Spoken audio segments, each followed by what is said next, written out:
Welcome to our annual air quality awareness session. As many of you know, 10 at the Top has been the convener for the Upstate Air Quality Advisory Committee, which is the regionally recognized air quality entity for the Upstate by DHEC for about 9 years. And during that time, we started in partnership with all the folks engaged on the Air Quality Advisory Committee, the Clean Air Upstate initiative.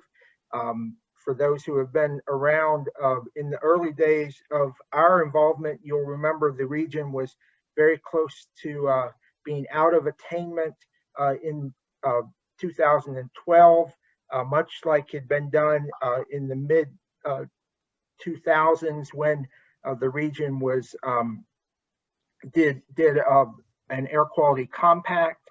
And so we started Clean Air Upstate and did a number of initiatives specifically to try to help grow awareness about the issue of air quality, and then specific initiatives to target reduction of emissions.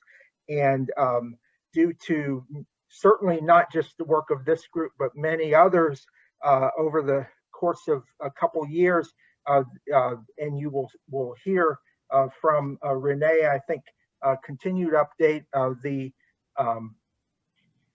monitors in the Upstate have continued to decrease in terms of emissions, and the region has been in attainment and well within attainment for now about 5 or 6 years. And so really we're in more of a maintenance pattern right now, and we have these meetings once or twice a year. We had one in the fall, and then we try to have one around Air Quality Awareness Week nationally, which is of course this week. So with that, I am going to turn it over. We're going to have really, as you all may know, and Justine may have mentioned, there are a number of elements of air quality that is being focused on. And traditionally, we have focused this group on outdoor air quality, the attainment levels, where the monitors are, things that can specifically reduce emissions and things of that nature.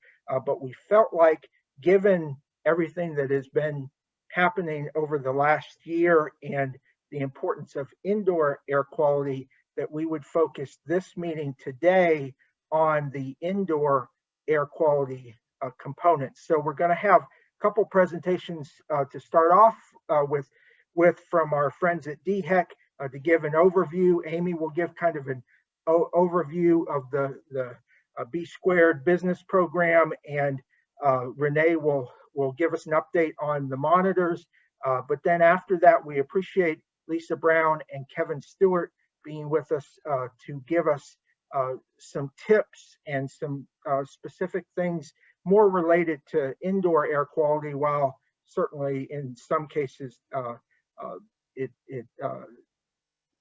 is engaging for air quality holistically. My name is Renee Madden, and I work for the Bureau of Air Quality as a data analyst. And also I go around and inspect the ambient air quality monitors in the state. And so today we just want to talk about the regulatory side a little bit, the criteria pollutants, and also the National Ambient Air Quality Standards, which are the NAAQS. To give just a little bit of background, whoops, can you go back just a little bit? Thank you. The Clean Air Act was originally passed by Congress in 1970, updated in 1977 and 1990. The pollutants that they specified are called criteria pollutants, and they're carbon monoxide, lead, nitrogen dioxide, ozone, 2 types of particulate matter, PM 2.5, which is the one that can get deep down in your lungs and cause issues, and then PM 10, which is more like dust, and then sulfur dioxide. And EPA is the one that sets all the regulations that we have to follow, and they set the standards also. And they review them, they're supposed to review them every 5 years, and they can choose to either retain them or to lower them depending on if they feel like the standard is protecting the community health. Okay, next slide. All right, this is a map of South Carolina and our metropolitan statistical areas. So each of the colored areas are a different MSA. As you can see, most of the monitoring sites, which are the little green dots with the black dot inside, these are monitoring sites, and they're mostly located in the MSAs. And the reason is because most pollution is caused by either heavy industry or heavy population. So we do have a monitor in Chesterfield, just in the county, but most of them are in MSAs. And as you can see, the Greenville Anderson MSA and the Spartanburg MSA are the two that are in the 10 at the top counties. Okay, next slide. This is the 10 at the top counties. And so each of our monitoring sites can have one or more monitors or samplers. And a sampler is simply an instrument that will take a sample every, let's say, for 3 hours, and then cut it off and then cut back on at a certain time, whereas our monitors continually take samples. And some of our monitoring sites only have one pollutant they sample for, like Garrison Arena and also North Spartanburg. They both monitor for ozone. And then TK Gregg monitors for PM 2.5. And then our monitoring sites like ESC and Hillcrest, they monitor for more than one pollutant. And ESC monitors for PM 2.5, PM 10, SO2, NO2, and then Hillcrest is ozone and PM 2.5. Okay, next slide. So I'm just going to go through quickly the criteria pollutants and show you where South Carolina stands. This particular graph is a 2011 to 2020 design graph for ozone. And first we'll talk about ozone. The graph itself shows simply the highest monitor for that year in that MSA. So each of the trend lines are a different MSA. Now the ozone season runs from March to October. And let me see. Hold on, let me get my notes here. Oh, the standard, which is what we call the level, is at 0.070 parts per million or 70 parts per billion. And the form is how we calculate the design value. So for ozone, the form is the annual fourth highest daily max 8-hour concentration averaged over 3 years. And what that means is, so every day of the ozone season, there's a rolling 8-hour average that is calculated. And then each day they simply take the highest 8-hour average out of it. And at the end of the ozone season, they put them in order from highest to lowest, and they choose the fourth highest. And that's considered the 98th percentile. And then after 3 years, they average 3 years at a time, and that is what they consider the design value. And that is what by law we're held to. So that's how the ozone design value is calculated. So the graph shows all of the MSAs, and let's see, this one, the purple trend line represents Spartanburg, and the black trend line is the Greenville Anderson MSA, and they are both below the design value. Okay, next slide. So the next pollutant we'll talk about is particulate matter, which is PM 2.5 or PM 10. And the PM 2.5, which is what this slide is, it has two forms. It has a 24-hour form, and then it has an annual mean standard. So this graph is the 24-hour design value. The standard was set in 2006, then reviewed in 2012 and 2020, and it was retained both times. And the level is set at 35 micrograms per meter cubed. The form is 98th percentile and is averaged over 3 years. And when they average it, it helps to smooth out some of the oddities that sometimes data has. So the dark blue trend line is the Greenville MSA, and the brown trend line is Spartanburg, which is at the bottom. And as you can see, we are below the NAAQS for the PM 2.5. Okay, next slide. So this is the PM 2.5 annual design values. The standard was lowered from 15 micrograms per meter cubed to 12 micrograms per meter cubed back in 2015, and it was reviewed again last year, and it was retained. And the Greenville-Anderson, excuse me, is the black trend line, and Spartanburg is the brown trend line. And as all the rest of the state, it's under the NAAQS. Okay, next slide. Okay, now we have the sulfur dioxide, and it only has one standard. It's a 1-hour standard, and it was established in 2010, and it was reviewed in 2019, and it was retained. So the level is 75 parts per billion. And SO2 is very similar to ozone, where they take an hourly measurement, and then they put them in order, and they choose to get the 99th percentile. So the green line at the bottom is the Greenville-Anderson, and it is very low. So we're doing good. Next slide. Okay, so carbon monoxide. We have 2 standards for that. There's a 1-hour and then there's an 8-hour. And for both of them, we are very low. As you can see, we only have 1 monitor running at Park Lane here in Columbia. And then there is a monitor in Charlotte. But back in 2011 and 2012, Greenville actually did have a CO monitor. And typically our numbers for the CO monitors run around 1 part per million. So it's just so low that we really don't need to do extensive monitoring for it. Next slide. Okay, and this is the carbon monoxide, the 8-hour design value. And again, you just see that we have the 2 monitors actively running. But back in 2011 and 2012, 2011, the design value was 1 part per million. And then in 2012, it was 1.5. So that area is doing fine with carbon monoxide. Next slide. Okay, and our final design value we're going to talk about is nitrogen dioxide. And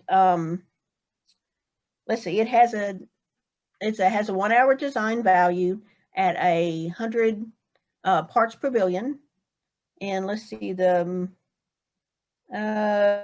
Greenville Anderson, it's the trend line is the yellow, and as you can see, everything in the state is below the standard. And next one. There should be one more. Thank you. Okay, so this is the second NO2 standard, which is an annual mean. The standard is set at 53 parts per billion, and the Greenville-Anderson area has the gray trend line, and it is also below the standard. And that's it. That's all I have to share. Is there any questions? Yes, Renee, before we turn it over to Amy, we do have one question. What might have caused the PM 2.5 to rise during the pandemic? And then the second question is, would it be increased freight traffic, or do you have any idea as to why that might have increased during the pandemic?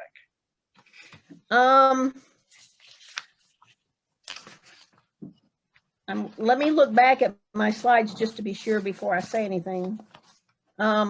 We really can't tell that PM 2.5 rose because of the pandemic, simply because we don't have the data in yet. We're always running at least 3 or 4 months behind. So for the PM annual design values, they were just about the same. And the PM 24-hour values also were just about the same. And Renee, I guess I was talking more, I guess it's outside the 10 on top, but the Augusta, Georgia Aiken station there was a rise in that. So I was kind of just piqued my. Oh, okay. I was thinking Greenville. That's why I was like, what? Sorry, I just wanted to clarify. Oh, okay. You know, Augusta has a lot of industry, and I'm just saying this off the top of my head. I don't know, but it is probably because they have had an increase in industry over there.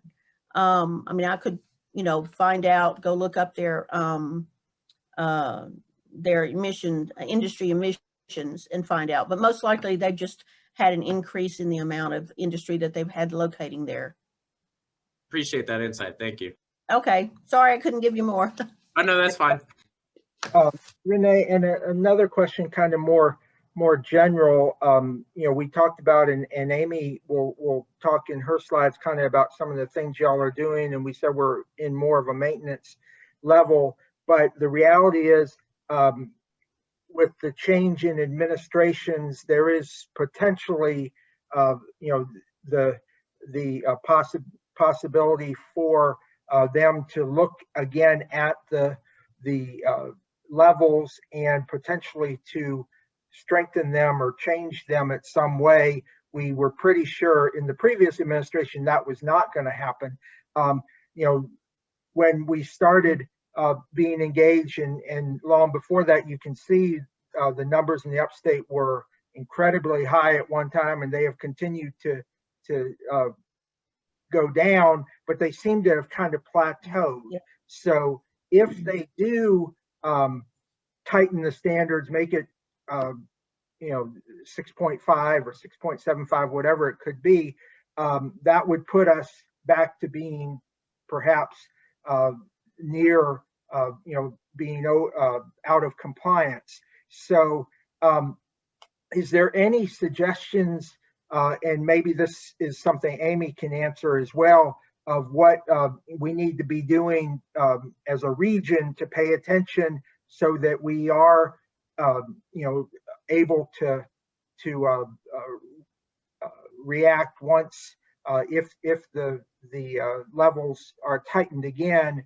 And are we near, I know at some level there is I forget now what it's called, but there's a base where you're just not going to get below that.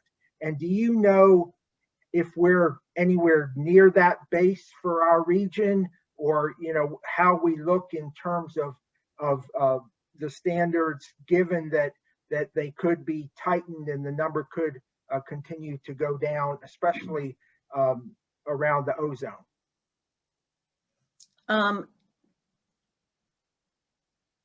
You're right. With the change in government, there's a possibility that they will come back and they could let the current standard stay, or they may decide to remand it back, and they may decide to try to lower it. It's really hard to tell. You can't what's going on now. There is a number that I have heard on and off about. There's a baseline of ozone, but it's quite a bit lower than what we're talking about right now. What can we do? That's really kind of an Amy question. I know that certainly they will be talking about possibilities of what people can do to help lower the ozone, especially as the summer gets going, the heat goes up, and possibly our ozone numbers could go up a little bit. With NO2 and SO2, that is very industry driven, and we have had such a huge decrease in SO2 numbers that even if they lowered those, we would be nowhere near the NAAQS. With PM 2.5 and ozone, it's a little different because those are things that are driven by automobile pollution also. Yeah. So I will let Amy follow up on that. I'm sorry I can't tell you more, but we don't exactly know what's going to happen. Sure. So it is a good idea though to keep an eye on it. No, that's perfect, and we appreciate it. As we've said for the last several years, it's kind of nice to look at the map and not see a bunch of red. for our Oh, yeah. region. So, you know, it'll be interesting to see kind of how that moves forward. So with that, I guess Amy can come on in and Yes, we will go out. Thank and- you. thank you, Renee. Okay, as a follow-up to what y'all were just talking about, you know, industries and stuff are regulated, so a lot of keeping us in attainment is going to be voluntary actions, which is a little bit what I'm going to talk about. And there's a whole lot more we've done in the past than just what I'm going to talk about. You know, lawnmower exchanges, small engine exchanges where people can get vouchers to trade in their gas power mower for electric mower and things like that. So really to keep us in attainment is going to be voluntary programs because, you know, industry is going to be regulated as much as it's going to be regulated. And of course, we don't want to lose industry. So not all the time. And so voluntary actions would help keep us where we are. Okay, let's go to the next slide. Maybe I forgot to take Renee's slides out of mine. Can you go to the next one? Oh, shoot. Let me go look again. Hold on. Oh, Justine. That's funny. I mean, I thought, okay, here we go. We're all ready now. I even put your names on them so I wouldn't have to think about it too much. Okay. Outreach slides, May 2021. Okay. I mean, it gets to other things. You know, my slides may be completely out of order. I don't know what's wrong with me. But anyway, yeah, I don't see the slide. Did you pull them up? Here we go.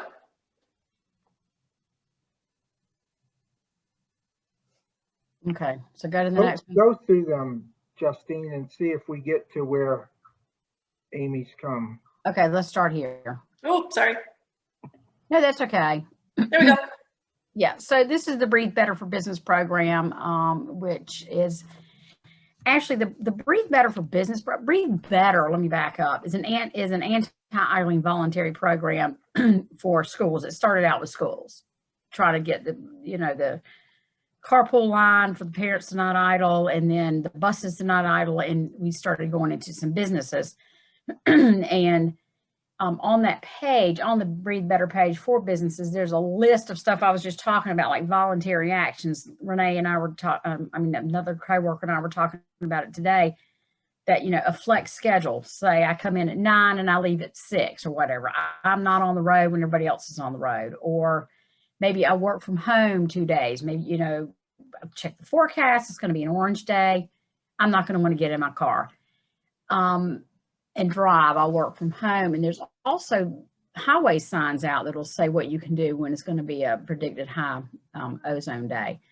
So it's a lot of little things, but they really add up to keep the air clean. Okay, next slide.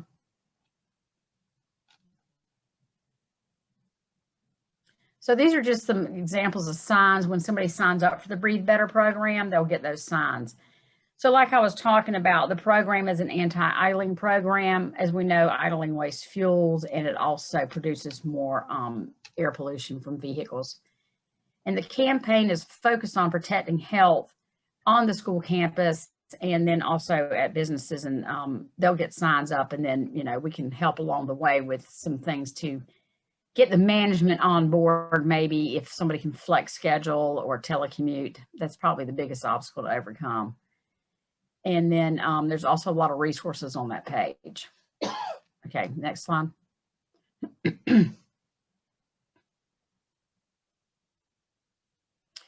So for businesses, is it getting ready to leave again? Why is this blacking out on me? Okay, it's going crazy. I'm gonna have to go to what I printed out.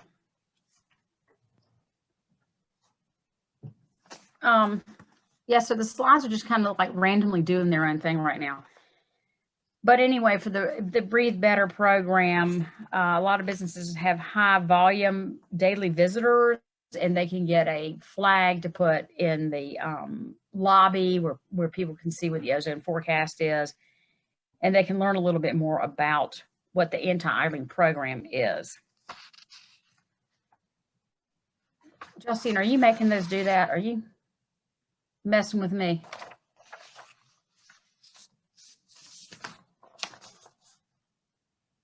Can you go, keep going back?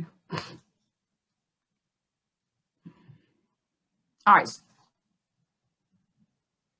Go back. Right there.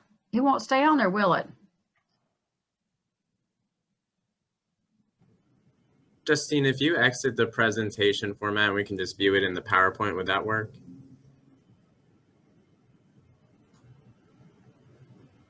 Justine, you're on mute. We can't hear what you're saying. Do you mean not as a Yeah, not as a presentation, just the slides themselves? Yeah, Yeah. I think her, Want to do that? Yeah. All right.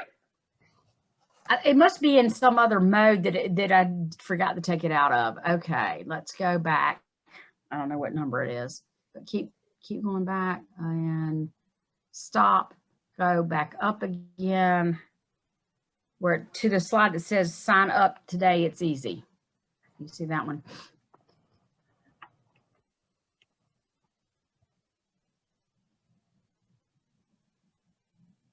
There we go. Right there. There we go. So a business would fill out an enrollment form and they're going to get a sign from us. You can get as many as you need wherever your high traffic areas are. And then we'll also get you a desktop sign that will have the forecast. What is the predicted forecast on it? So when people come in, they can see it. We also have regular flags, like garden flags, that you can put out and then move those around on the property of the business. All right, next slide.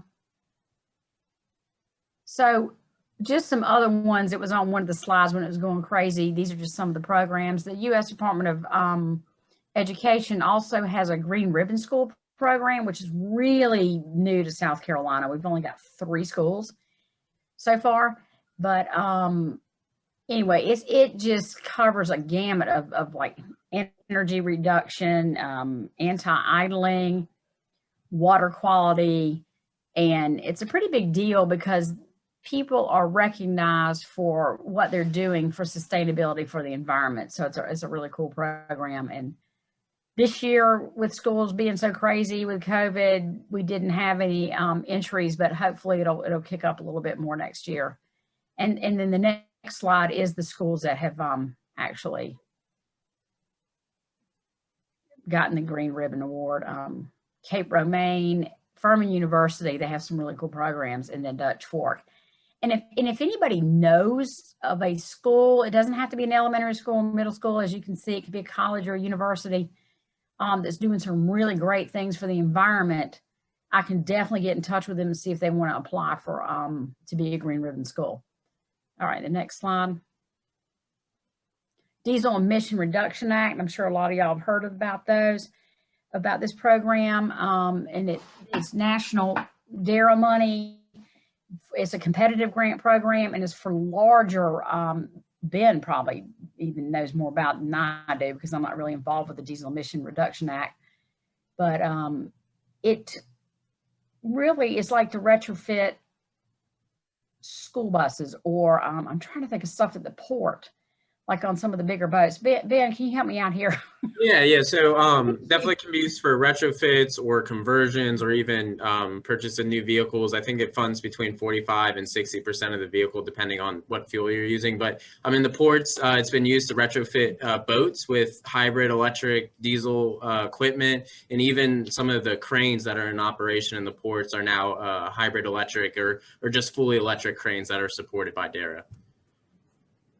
Thank you, Ben. I'm glad you know about this program more than I do. The check will be in the mail. All right, so let's go to the next slide. This is something we did recently. We've always had the coalitions, and it was this big, huge, long list. And then when we got into, when we were in attainment or still in attainment, the list kind of dwindled down a little bit. But we are having some of the coalitions come back, and I still keep in touch with them. Kind of what we're doing, and that's who we work with when we have these voluntary programs, is the coalitions. And there's sorry to interrupt, we do have some on the call today. Thanks for joining. Okay. Yes, I sent you that list of Thank the you. people to that we're still in contact with, and I would love to expand that and be in touch with more people around the state would be great. All right, the next slide.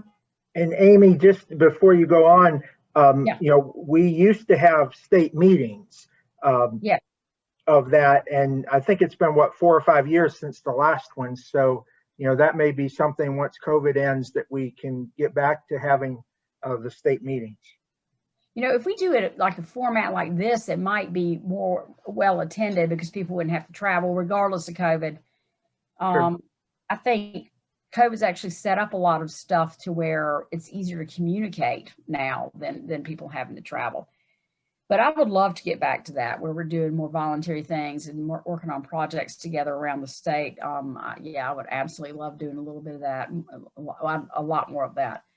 Well, and the last time we had one of the things that the group agreed to do was to promote Air Quality Awareness Week in May of every year. And that's why we started having this meeting corresponding to the May timeframe. So that's something easy that all the coalitions can do, on their own, and then collectively, to showcase air quality. So, moving forward, that I agree with you. I think virtual, especially right now, would be good. But it is good to get everybody back on the same page again, because as we discussed, we may all be in attainment right now, but at some point we need to be, making sure that we're still paying attention to the issue.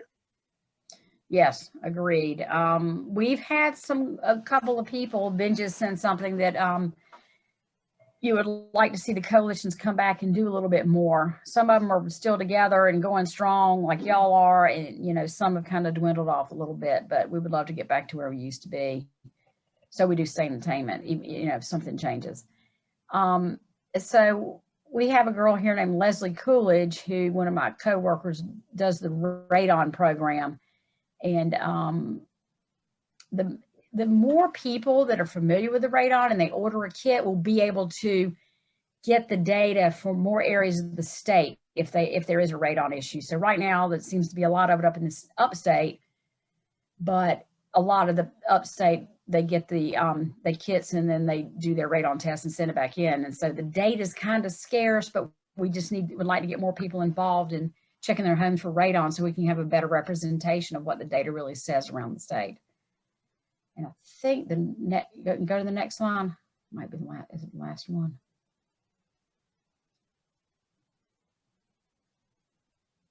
So here's our information. Sam Christmas works with the DARE grant, and thank you again, Ben, for helping out with that. He's worked with Ben on several occasions with DARE. And then Leslie, as I mentioned, is our radon coordinator. I'm the outreach coordinator for the Bureau of Air Quality. And then Renee, who you heard from earlier, is the air monitor data analyst. So please get in touch with us. If you want to see us bring something back, or you want to work on projects together, just let me know.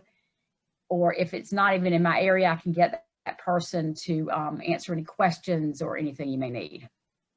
Great. Thank you so much, Amy. And as was mentioned, we've appreciated the support and involvement from DHEC for many years, and appreciate all that great work. And if anyone local is interested in any of the programs, the B² school program, at one time we had as many as 40 schools in the upstate involved. I think that has kind of dwindled over the years, but I think as we look at the low-hanging fruit for getting back to trying to support air quality initiatives, that is really a fairly easy one, and has a number of good components for the schools. So we can certainly talk about that at another point.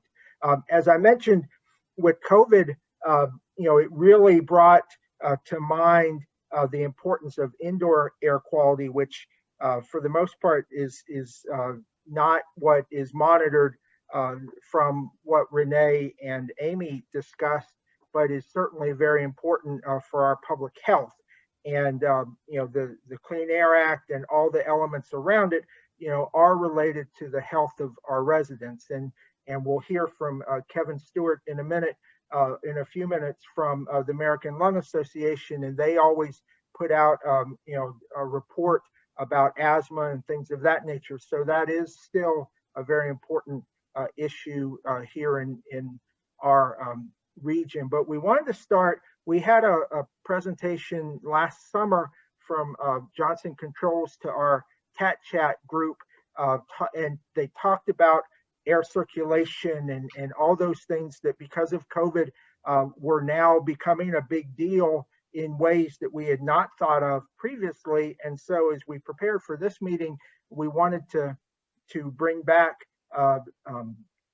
Johnson Controls, and we're very appreciative of Lisa Brown, who is the Vertical Market Director for Local Government, to be with us. I don't exactly, Lisa, know what that title means, but according to Mike Wilson, you are the guru and you know a lot about all this information. So we really appreciate you being with us. And with that, I will turn it over to you. Sure, and thank you. It's so nice to meet everyone, and hope everyone's having a lovely day and staying well and their families are well and thriving.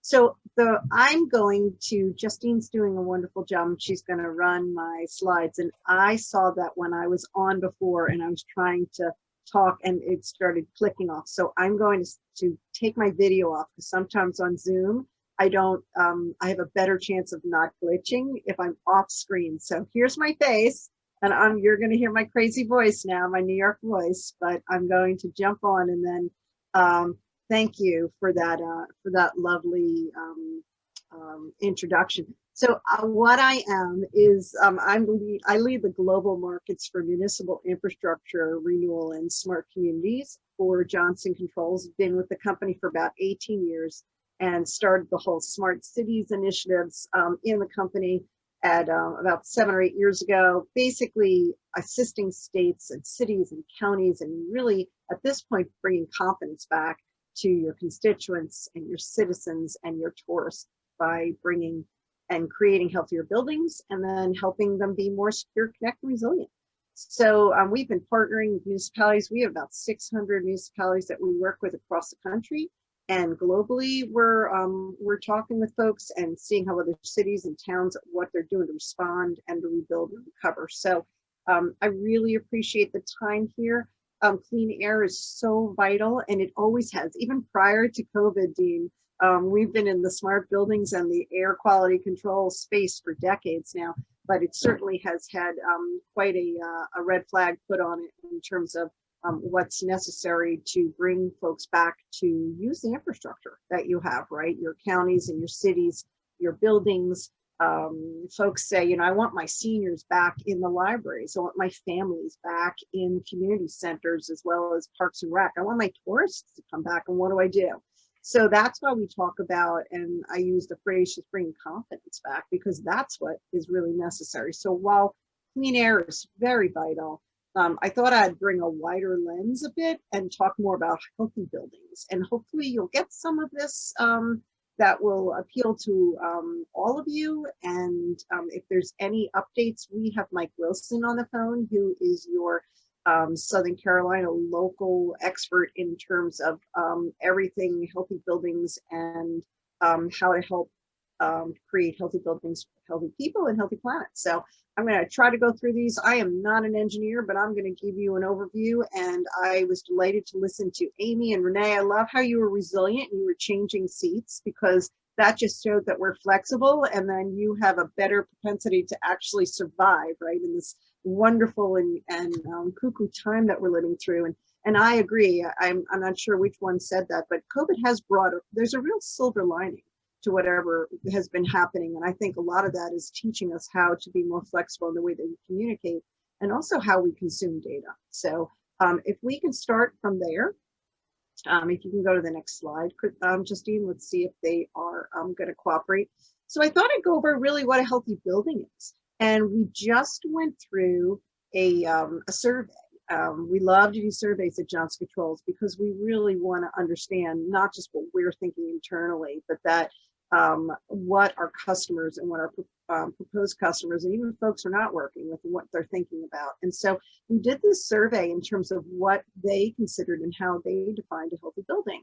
And if you can see from the side on the right, that a healthy workspace was really at the top. And that includes things such as social distancing, people counting, heat mapping, etc.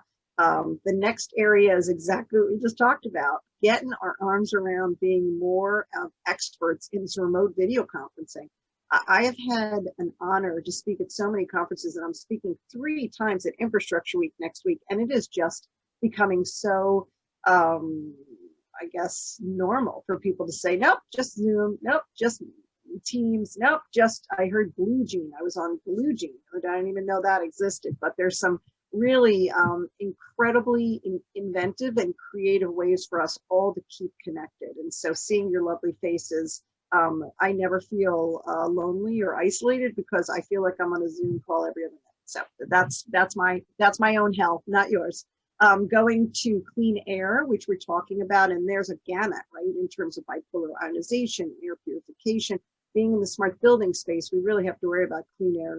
We have some wonderful offerings, and I'll go over some of the thought leadership that went into that for you. And then safe access, access control. Folks don't want to touch things, or if they do, they want to touch as little as possible when they go into buildings and they go and they utilize their stores and their municipal infrastructure. So that was a big thing as well. I think the same thing is for elevator safety. I was intrigued that water filtration improvements and just making sure water quality was not higher on the list. But I think when you really dig in, and I have the privilege of, I've had it for running our water and wastewater team for the last couple of years, it's a big deal. And my goodness, from water resiliency is the way we look at it. It's water metering, it's wastewater treatment plants upgrades, it's stormwater management, it's water resiliency, it's leak detection, etc. My Lord, in terms of COVID, you would not believe what people were shoving down things that they shouldn't have. And there's some really intriguing things that are coming out in terms of how people are utilizing their water and the value that they're putting on water. And then healthy facilities, disaster response, I think we're talking about, but these are really key highlights into what people think healthy buildings are. So if you can go to the next slide, Justine, we're going to get a little bit, dig a little bit more. So the good news was that 57%, almost 60% of the people that we talked about had already started to invest in their healthy building initiatives. And so they had created clean air assessments, or they had creating for larger strategies for healthy buildings, and that they're also planning on spending over the next year, which is great. And I love this slide because it really shows you the different in terms of vertical markets, but also at the bottom, it goes back to those trends in terms of what the priorities were, which is clean air and healthy workplace and safe assets, et cetera. So the good news, and we can go to the next slide, is that people are, they are investing. Everyone obviously has different priorities because we're all very different. I have a lot of global customers and colleagues that are very, when they say, oh, what's going on in the United States? Oh, what are the big federal policies in terms of resiliency, in terms of water, in terms of quality control of the air?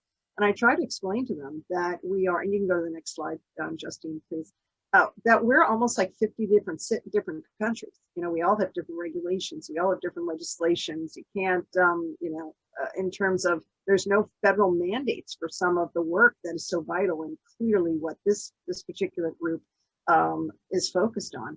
So it's a challenge. And so we try to highlight places and states and cities and counties that are really early adopters and are really leading the charge on these healthy buildings and just caring more about their citizens and their constituents. So the good news in this particular survey was that government, up to 71% of the governments that we talked to had already implemented healthy building initiatives and were working on, and this kind of like went over a large umbrella in terms of healthy workspaces. It included social distancing and probably heat mapping and people counting.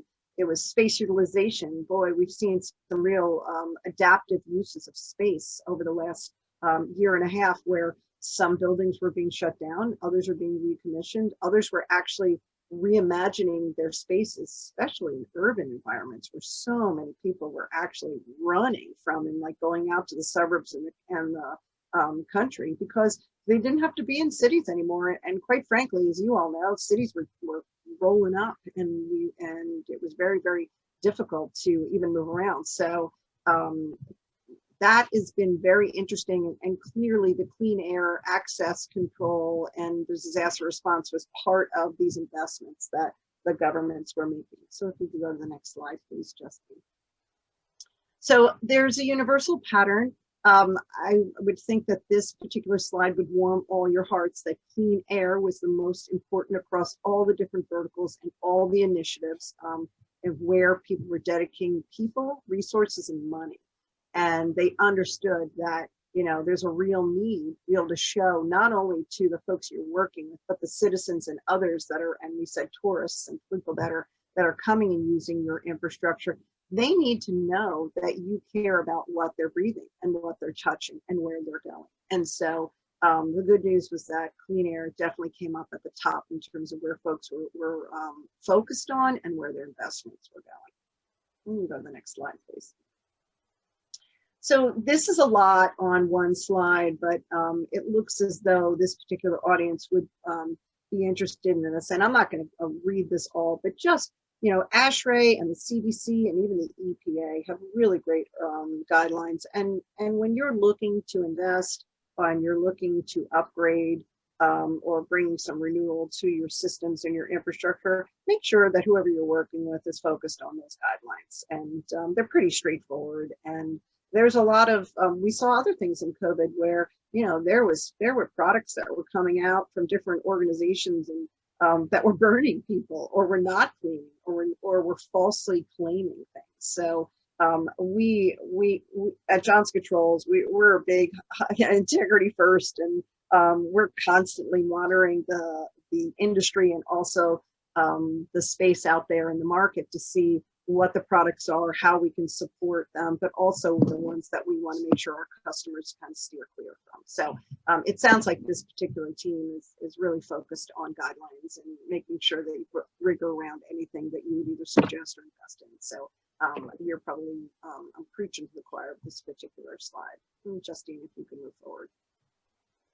So I love this infographic because we just launched this initiative called Open Blue, and it's healthy buildings. And basically what it is how we help people create healthy people, healthy places, and healthy planets. And this is really much, part of our larger ESG goals. And I know somebody had touched upon that before in terms of carbon footprint reduction, in terms of net zero emissions, and everything that you're hearing that's coming from the federal government. Quite frankly, we've been in the sustainability space for about 40 years, and understand that, you know, when you create products and offerings like we do, we have to be really mindful of how they affect people and how they affect the systems of the rest of the buildings and how they affect the overall buildings and campuses, et cetera. So people, you know, occupancy, health and wellness, we just talked about that, making sure the air is clean, making sure that they're productive with safe and well-organized workspaces, making sure the places are secure,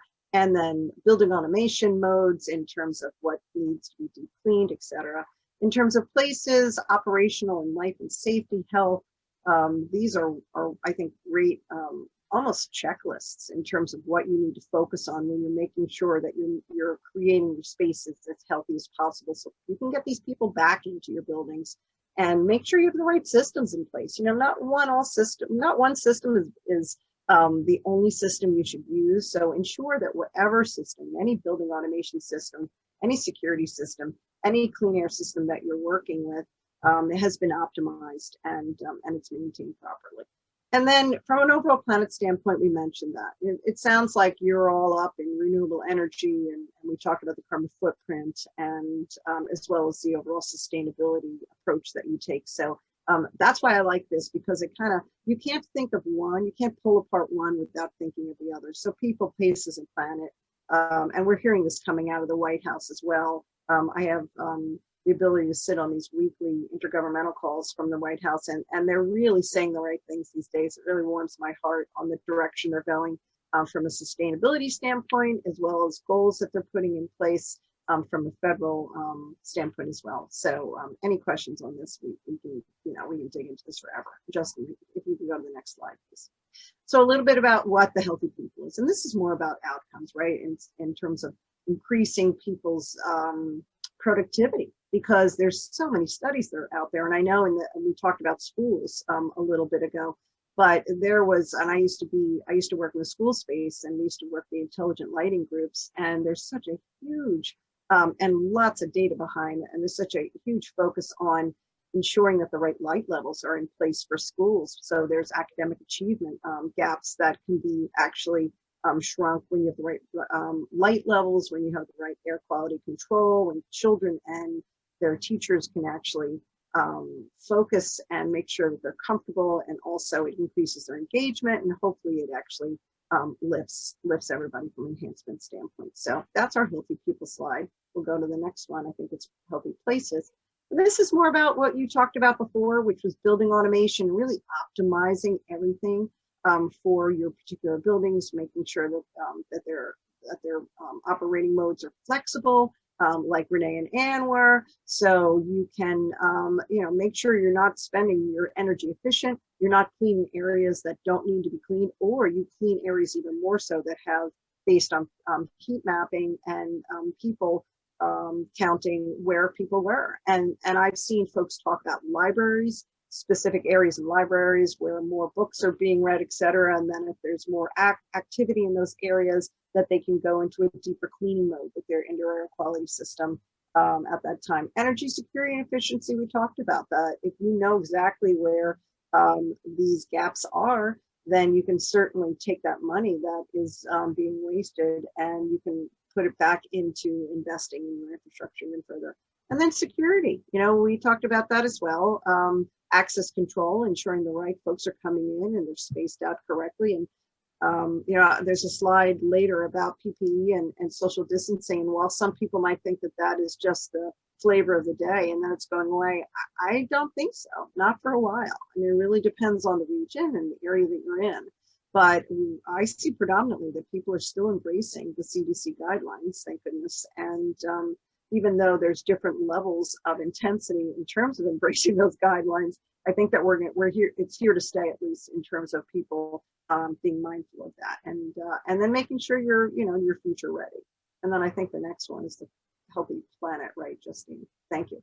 You talked about this before, reducing energy and cutting down waste and water usage. Again, water resiliency. I'm sure you can't really swing a cat without not getting invited to a water summit like every other day. Carbon neutrality, sustainability reporting, and then how that affects your business and what the ROI is. And that's very interesting because we consistently are asked, what's the return on investment of any of these particular products and offering and services that are out there in the marketplace. And so in order for you to spend any money, and specifically, local government is usually, you don't have your budgets, as we can say, it's been a bleeding budget shortfall from last year. And my goodness, thank goodness, the American Rescue Plan is out and is bringing some stimulus relief. And I'm leading the charge on that in my company as well, and ensuring that we understand the eligible uses and how it's being tracked, et cetera. But that's really a Band-Aid. I mean, the money that is being put out there, which is very,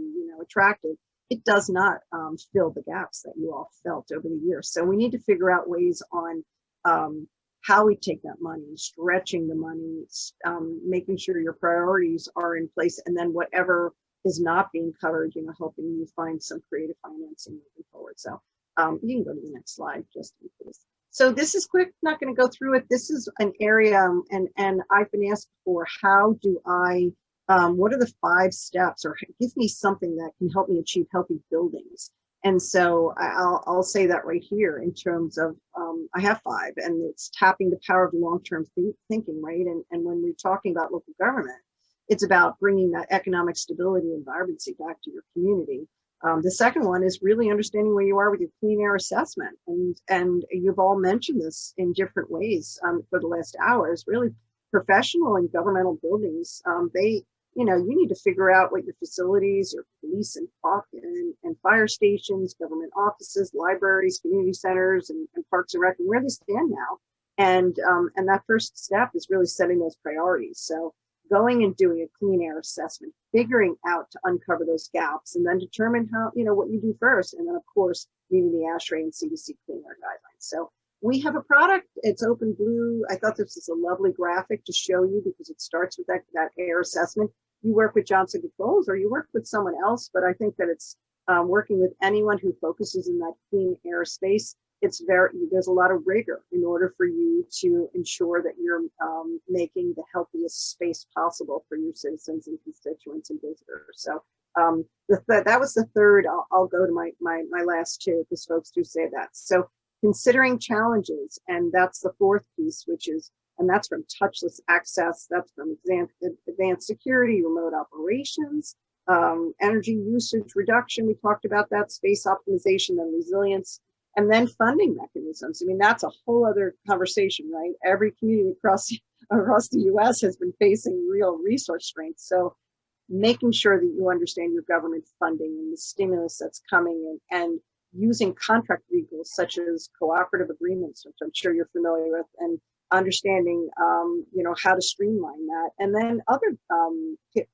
I've been asked on many occasions in the last 2 months to talk about public-private partnerships and how you can really access private money in order to help the governments move forward. So clean air is a big deal. You can go to the next slide, but I thought this was a very nice graphic, less about the product, but more about just the process that you need to follow. And at the end of the day, this is the same thing, but written out. In ventilation and filtration and ultraviolet irradiation, it's so important in order to move forward, because the results, as you see on the right, it's not just about reducing the risk of harm. It's about attracting and retaining citizens and constituents and business owners, and they have so much choice at this point. We don't need to live where we work anymore. And while we're virtual and how we're working today, how do you attract those people back? So the winners will be the cities and the counties and the regions that actually have strong clean air strategies and can point out to those end users or entities that, hey, our buildings are safe and our restaurants are healthy and our government buildings are open for business. I had a judge who called me the other day and said, I need you all to come in and do a clean air assessment because I need to have face-to-face juries again. He was just going cuckoo over the virtual juries and how he was concerned that the last 4 juries that he did, and I guess or trials, that everything was sent to appeal, because it's such a unique space when you don't have people actually sitting there and reading body language and understanding anything. So you think about courthouses and how judges are desperate to have people come back and carry out their civic duty by actually being on juries. Can you go to the next slide, please? So as we said before, this is all great, but at the end of the day, this indoor air quality and access control and security, it all needs to inspire confidence, right? And so that is what city leaders and government, county leaders, regional leaders are looking to actually drive that vibrancy and bringing people back. And while designing these systems are important and understanding different solutions, it really is about improving the quality of life for folks and making sure that they stay, their taxes stay in your area, their children stay in your schools, and you thrive. So that's why this is one of my favorite slides, because it kind of just brings it right to, at the end of the day, it's not about products. It's not about the processes you follow. It's about making sure that the people in your communities are actually thriving. So if you can go to the next slide, because Mike had said, we can talk about indoor air quality, but could you also talk about smart cities? And that's another hat that I wear. And I thought that I would just give you a couple of slides in terms of where we're going with smart cities and really what the status is. And this is a wonderful visual because, and I love the whole idea of the new expectation, because again, similar to different a healthy building and how you define that, smart cities, I would say, probably started just the name of it just started probably at least 10 years ago. And I think it was Microsoft, Deloitte, a couple of other folks who kind of put it together. And it was really a technology-based solution that was pushed down from government to the citizens. And talk about return on investment. There was nowhere to gauge how they were actually making money, what the overall investment was, what they were getting as an outcome. So it kind of slid more to an outcome-based solution where they looked, rather than just technology, what were the use cases, what were the outcomes that they were actually looking for? And then it's flipped even more to, rather than just being governmental in terms of making the decisions, it was a kind of a consumer or a citizen up, government down kind of meeting in the middle, because I've gone through so many navigation sessions or innovation sessions with different government customers. And sometimes the best ideas we get are from nonprofits or from block leaders or from the Red Cross or from other the folks that are in the room that are not necessarily either, that are not government employees or government leaders. So it's great to have their voices there too. So if you can see, these are things that are becoming like basic that folks are looking for. They expect that that streetlights are not even streetlights anymore. They're intelligent vertical assets. They help you with traffic management and with parking and evacuation planning, and there can be digital advertising. You can monetize data if in fact that is interesting. That's still kind of a fluid topic. Some people are more interested in that than others. We've had folks that have actually asked us to do so many different things with lighting. So, and then we have PP detection, social distancing, working in airports. It's very interesting with concierge service. And you can also use those in city halls where you come in and you immediately know the room you're going to. It brings you there via a kiosk, or it tells you the last time it was used and then the last time it was cleaned, etc. So much is happening in the space of what we call now secure, connected, resilient communities, because smart cities, at one point, my colleague and I were looking, and I think we found 29 different definitions for what a smart city was. So we threw that to the side because that was ridiculous, all those particular definitions. So if you can go to the next slide, Justine, please. So we went out because, again, not thinking inwardly, but externally, we spoke to about 700 different municipal leaders. So city managers, sustainability directors, mayors, judges, sheriffs, county commissioners, to understand, and this was done prior to COVID, and we've even updated it, and the themes did not change much. So prior to COVID, when trying to figure out what they need to do in order to put a flag down and say, we're now a smart community, came up with about 60 different themes. And of those 60, there was a bunch of repetitive ones. We came up with these 14. And the 14 that are on the side, really, they were the ones that were most mentioned from these 700 different leaders. And at the end of the day, it was about building a thriving city brand. And many of the leaders now, when we went back and we kind of pressure tested these different themes, we said, well, what does that mean? And many of them said, well, our brand, we also want to be known as the healthiest city, or we want to be known as the greenest county, or we want to be, and so it was interesting how they defined what healthy was. And a lot of that had to do with the investments they were doing in their buildings from an air and a touch and an access standpoint. So, and I could go through all of these viable fleets. I used to have green fleets, and then someone stood up and said at one of our meetings that their buses were all broken. They didn't go out to the most underserved, and I guess their police and fire trucks were 20 or 30 years old. So I was like, okay, I can't say green fleets. We have to say viable fleets. So that's important. And at the end of the day, it's about bringing economic vibrancy back. That's probably the number one thing. So. And I have a couple of examples. So if you just go to the next slide, Justine, please. We have, we're working with the city of Miami Beach. Just a quick case study for you. They came to us for an intelligent lighting upgrade, and they were interested in smart parking and traffic management and emergency response, evacuation planning, sensors, EV charging stations. They want, it's a so heavily tourist area that they wanted to make sure that they understood what they were actually measuring, and then to figure out what they can do in order to delight their end users, their citizens and visitors even further. So that's one. And if you go to the next, Carmel, Indiana was another place that we're looking to help them with a secure, connected, resilient community outcomes.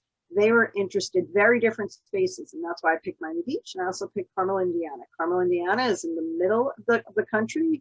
Miami Beach is dealing with sea level rise and so much else that Carmel, Indiana isn't dealing with, but they're working with smart lighting, smart trash, water meter upgrades, leak detection, diesel power generation, lots of renewables. So if you can go to the next slide, It really depends on what the priorities are for the individual city. So not one size fits all.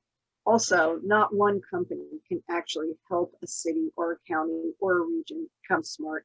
There needs to be a coalition. And if one company comes to you and says that they can actually do it all, please don't believe them. You need to have a partner ecosystem in order for us, because we're still all learning. I mean, this is a very fluid and evolving space, the whole smart city space. So do work with people who are willing to partner and roll up their sleeves. And I sit on the Smart Cities Council for North America, and I sit on a couple of boards for some smart city accelerators for some entrepreneurial little incubators in DC. And it's amazing what people are actually creating, but hopefully we'll learn more and more, prices will come down, and then there'll be more available for everyone. This last slide I wanted to put up because it was something that I had mentioned before. I think it was that Amazon challenge. If you just go back, Justine, is work with folks that, and when I say work with, even pick the brains and talk to people and get some ideas in terms of how you can advance your sustainability charters in your individual areas. This climate pledge was an Amazon climate pledge that we actually just joined, I think back in February, and it allows, or it's a commitment of these particular companies. And now I think it was up to 53 companies. I think it's doubled at this point. I think there's almost 100 companies that are saying that they commit to go to net zero within their own companies 10 years earlier than the Paris Climate Accords that the UN is actually heralding. So these are folks who are actually walking the walk. And so if you're looking for folks to help you with your air challenges and with your sustainability challenges, look to companies that are actually doing it themselves. So if you can just go to the next slide, I think that's it. I hope I didn't go over time, but you know, I love the idea of the taking clean air, going into a smart building, and then going into smart cities. I appreciate that. So, and I thank you, Mike, for that particular advice. And hopefully I hit on some topics that actually appeal to you all. Thank you. Great. Well, thank you so much, Lisa. And I would say if anyone has any questions or comments directly for Lisa, you can put them in the chat and she can respond to that. But we're going to move on to our final presenter. Kevin Stewart is the Director of Environmental Health for Advocacy and Public Policy for the American Lung Association. I referenced earlier that on our Clean Air Upstate page, we always include their annual report on air quality across the country. And Kevin, we are very appreciative of you being with us today, and we'll turn it over to you. Thank you. I'm trying to share the screen here, and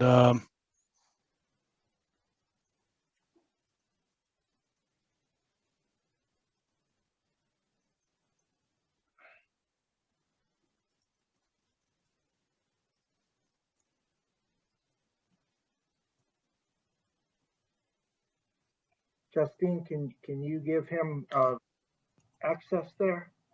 no, it's just sort of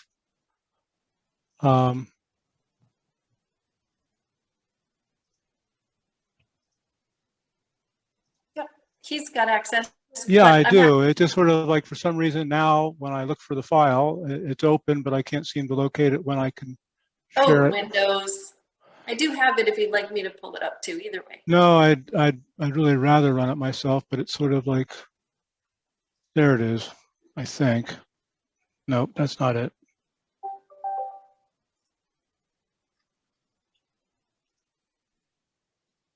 I see how to do it. Never mind. Sorry. It's never at the top. Okay. No problem.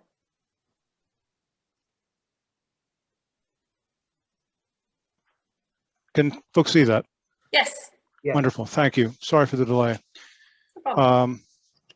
Good afternoon, and I appreciate very much the opportunity. It's an honor to be presenting this today to you. I'm very interested in learning more from you, hearing from about your questions, and certainly I understand you are running short on time, and I'll happily try to take care of those after the meeting's over. But I'm Kevin Stewart. I'm Director of Environmental Health for the American Lung Association.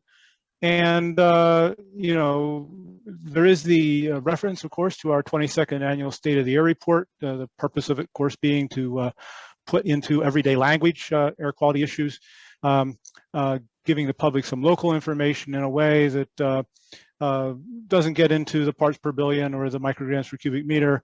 That you know, I certainly do respect the work that people like Renee and Amy have done, very, very expertly done there. We focus on ozone and fine particle pollution, explain the health consequences, and we also give people tools to use. There are sections in the report that go into those in greater detail. It is also available online at lung.org/SOTA, S-O-T-A, and we have a PDF version of it available there as well. And so people can go there and pull down data from their own areas, their report cards and so on. There's a way to enter their information. This is an example of showing ozone grades across the country. There are 935 counties that have monitored data that are in our report. There are, of course, over 3,000 counties in the country, which means that the great majority of counties, largely for population reasons and so on, don't have monitors at all. And so this map does reflect that. The circles here show, you know, reflect the size of the population in the counties. And then we rank the worst and the cleanest metro areas for 3 pollutant measures. For your particular area, did take a look, and this is an ozone measure, and we have the same issue. The data that's available for us, that's quality assured and validated across the country, is only we only have it up through 2019 at the time we pulled the data down. In fact, the 2020 data nationwide won't be validated until probably sometime, you know, this summer here. But based on the 2017, 2019, the 3-year averaging period, we look at air quality days, for instance, where the 8-hour average is maximum during that day is above the EPA NAAQS, and count days. And according to how many days there are, kind of days they are they orange days, red days, purple days, we'll give grades. And you can see here, in the 10 at the top, 5 counties don't have monitored data at all. 3 counties get Bs. Pickens County gets an A because it had 0 bad air days during the 2017-2019 period, and Spartanburg County had a C grade. This is an example of how the Lung Association looks at it in its analysis. It is a distinct analysis than the EPA uses in its report. We recognize that there is a necessity to have a legal definition of attainment and non-attainment, so we're not disputing that. At the same time, we also recognize from the point of view of a health agency that even 1 bad air day can be 1 bad air day too many for someone who's in a high risk group, and I'll give you an idea of who those people are a little bit later. But the idea is that the only way you get an A is that if there's no bad air days at all under the current NAAQS, and the Lung Association, for the record, is multiple times testifying in favor of stronger national ambient air quality standards, both for ozone and fine particle pollution. So from our point of view, these are weak standards that you still get some days where the air is unhealthy to breathe for these people in sensitive groups. And that's something that we are using in terms of our assignment of grades. For fine particle pollution, only 3 counties with monitors, and those all 3 get A grades. And that has certainly been something that we've seen. It's something very interesting where the Greenville County had actually had a C in last year's report with the 2016-2018 data, but with the drop of the 2016 data, moved to the A category and matches. Therefore, the whole metro area then gets a cleanest cities ranking for the first time since our 2011 report. So it's 10 years ago that you had a cleanest cities ranking for fine particles, and you get it again. This is an example for Spartanburg's air quality measured against the current standard. And I understand, of course, as ozone standards have changed over time, but if, for instance, the current 70 part per billion NAAQS had been in place all during the time from the beginning of our looking at this report back in 1996, 1998, you'd see that there would have been, on dozens of days on the average per year when the air quality was serious enough to affect person's health in the high risk groups. And you can see the improvement that has occurred, but there has been this plateauing recently that was also made reference to, and we do see this is a common phenomenon.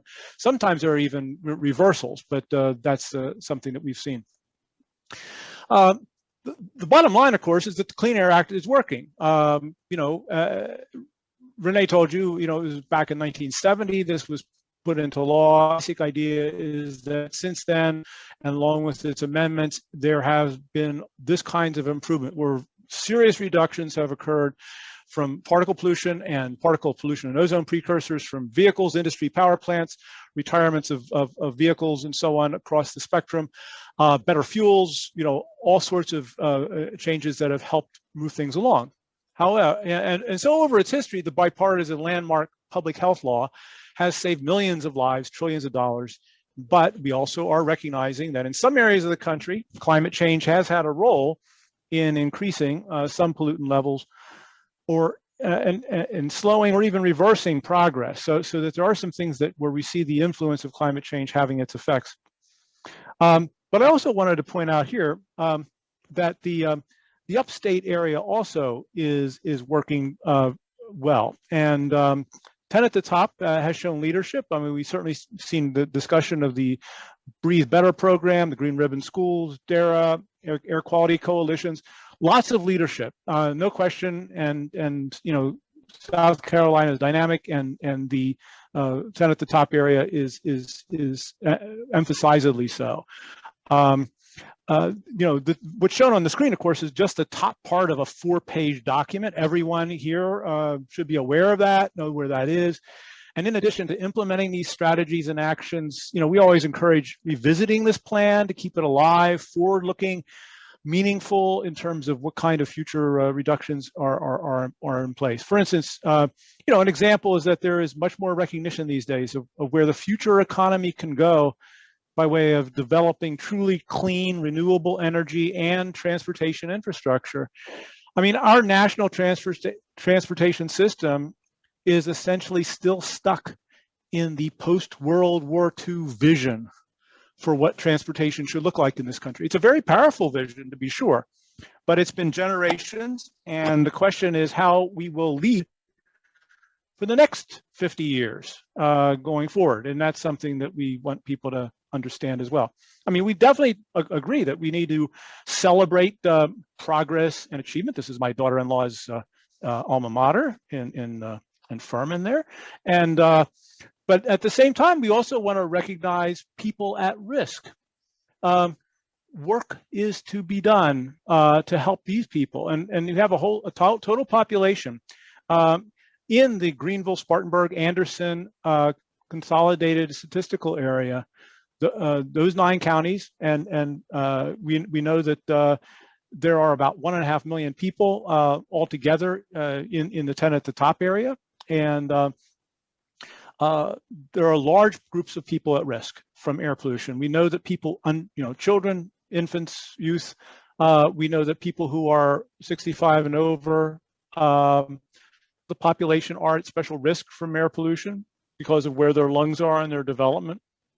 Pediatric asthma, adult asthma populations are there. And I know that 10 at the top also mentions them in its own literature.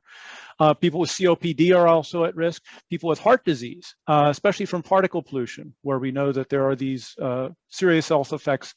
In addition, people with asthma getting asthma attacks, people with heart disease can develop heart attacks and even die as a consequence.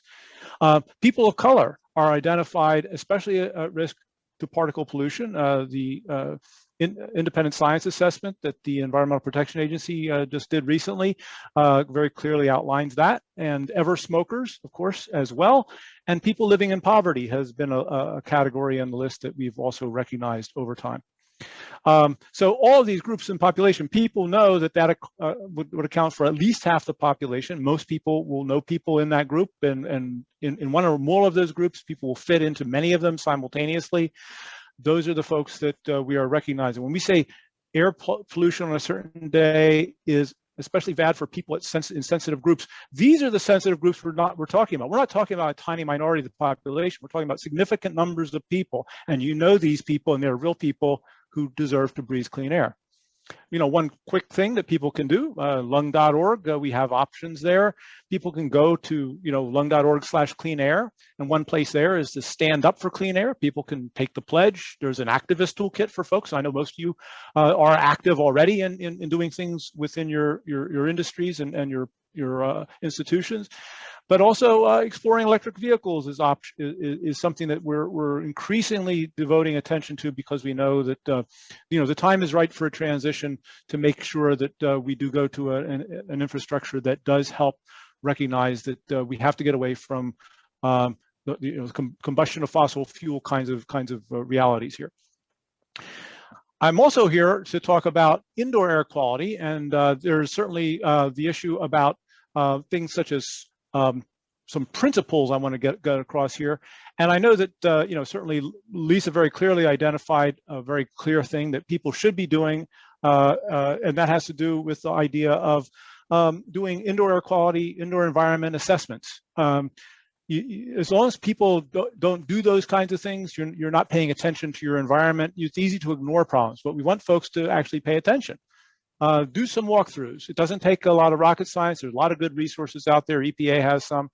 And then here are the principles we suggest people follow. Source control. I mean, this is the idea about, there's a lot of common sense here. Identifying root causes. What is the root cause for the problem? Don't do cosmetic fixes. Reduce and eliminate those pollution sources. That's what you want to do. You want to go after what's causing the pollution. Don't add sources. Don't put in smell fresheners. Don't put in ozone generators. Those are additional sources of pollution that you're adding to your environment. You want to find ways to remove the air pollution. Of course, adequate ventilation. And there are steps, this includes, not only air movement, but the right temperature, humidity, air filtration. You want to use clean, fresh air. So whatever constitutes clean, fresh air, that's what you want to make sure that's getting into your general indoor environment, but also pay attention to any specific needs, such as local exhaust, where you're generating some heavy pollution, and you want to make sure that that's not then getting into the rest of the environment, lock, stock, and barrel.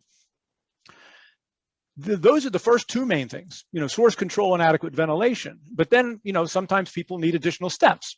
And sometimes, okay, the family wants the cat, but the child is allergic to the cat. Well, you have to try to find ways to keep people and the sources separate. So how can you make sure? Well, do you keep the cat out of the child's room? Those are some steps that every family has to deal with in terms of some of these engineering solutions to air quality problems. Air cleaning is certainly another, but not a frontline solution. You want to take care of the source first. You want to make sure there's adequate ventilation source appropriate. And then if you need air cleaning suitable for the problem, you don't want to put in something that's a particulate removal kind of system where you're dealing with a vapor or vice versa. You want to make sure that you're recognizing limitations in terms of clean air delivery rate. These are things that we want folks to do. Personal protective equipment is sometimes needed, but that is sort of something as a general rule for indoor air quality looked at as a last resort. Now, in the light of COVID, we recognize that there's lots of these things that we can do, of course, initially, if you want to sort of keep people away from the sources. Well, the idea about staying at home and staying by yourselves was certainly one thing, but we also realize people need to live in a real world. And so the idea of recognizing you're dealing with something that needs personal protective equipment, such as the masking, that's something that's clearly been demonstrated. The MIT study recently out very clearly shows how the social distancing idea is not a magic 6-foot number, especially when you're talking about indoor environments with many people.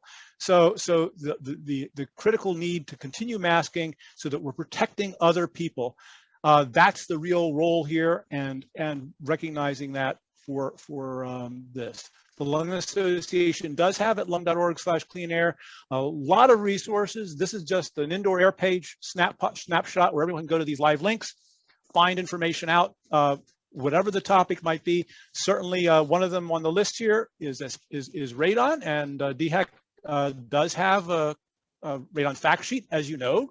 10 at the top is right there with lots of counties, right among the highest counties in South Carolina. And these are average radon test results. It's important to understand those are only the averages. The high test results have been found in most South Carolina counties, and I'm certainly been found here in the Northwest. The only way to know if your home has a radon problem is to test. And so I do recommend everyone go to the DHEC program here to get more information and make sure your home is tested. And in fact, there was some information that was done some time ago where the Environmental Protection Agency estimated about how many people died from radon-induced lung cancer in South Carolina. It was about 220 people a year out of some 3,800 people who die from lung cancer every year in South Carolina. So it does give you some idea that radon does play a role here, and it's critical for us to recognize that. Given the time, I will stop and turn it back to our chair. Well, thank you so much, Kevin. Appreciate that, and all great information. And we'll have your presentation as part of the material that we send out. But I think more than anything else, you've kind of just whet the appetite, and hopefully we can have you involved again in a future discussion. I think the work of the American Lung Association as an awareness of the importance of air quality, and as you said, breathing clean air is critical. And I really especially liked your slide that showed the number of vulnerable people, because we talk about the vulnerable community, but we don't necessarily always define it specifically. So that was very helpful. As I said, we have been in a mode of maintenance and just really making sure that we're staying together as a region and paying attention to the issue of air quality, and tools like the American Lung Association and groups like Johnson Controls and DHEC and BMW and Michelin and others who have been involved throughout time around this is critical. My expectation as we move forward is we typically, after the end of the ozone season, will have another session where we get a recap from DHEC, and at this point, whether that will be in person or virtual, we will determine. The nice thing about virtual is it allows people like Kevin and Lisa to be part of our meetings, whereas I don't think they would necessarily be able to come into Greenville for a meeting on a normal basis in person. So we will continue to communicate around those. Justine will be sending out a recap that includes the presentations and the video and links to the various websites that have been mentioned today. So be sure and look for that in the next day or two. With that, I apologize, we're a little bit over, but I think all really good information. And I think part of our problem is we try to bring a lot of stuff together in a short period of time, but hopefully it's been very helpful and valuable. And again, Kevin and Lisa want to especially thank you all for being with us, and also Amy and Renee from DHEC. So Justine, thank you to you as well. And with that, we are adjourned. Thank you, everyone. Thanks very much.